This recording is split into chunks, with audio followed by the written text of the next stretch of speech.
Brigham Young once remarked, "You educate a man, you educate a man. But you educate a woman, and you educate an entire generation."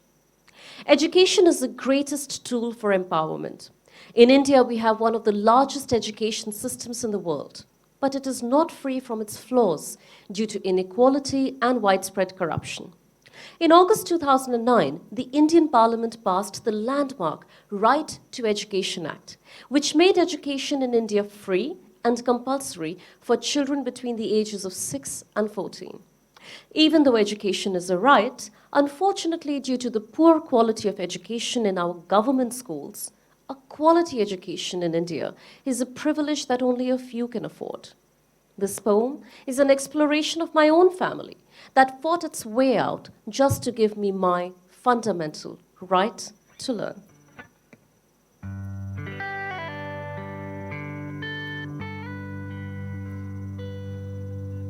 Growing up, we never had enough money, but my mother insisted that we get a good education.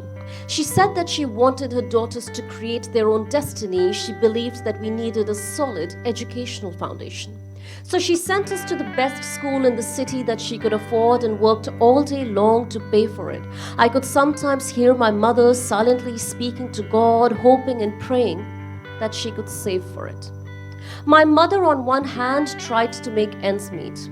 On the other hand, she taught me how to stand on my own 2 feet. At school, they taught us the periodic table, but at home, my mother taught us how not to label.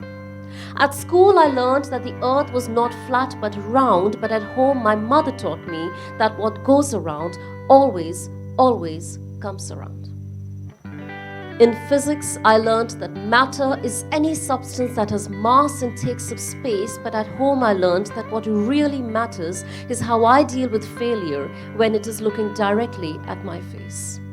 In chemistry, I learned that 2 hydrogen and 1 oxygen atoms make up water, but at home I learned all the lessons that my mother's hardships taught her.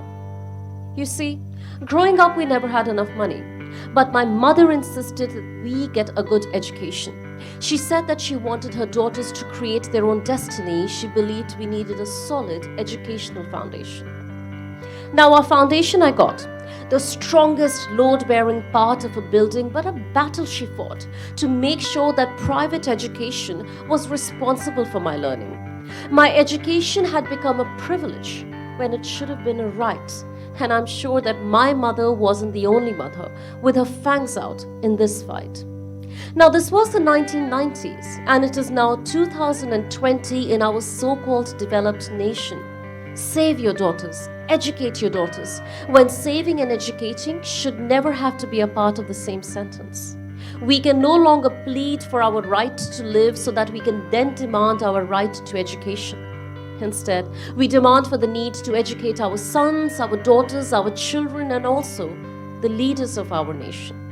Because just like my home, as a growing nation, we may not have enough money, but we must all insist that we get a good education. You must want India's daughters to create their own destiny and not feel like the last brick in a weak, politicized, corrupt foundation.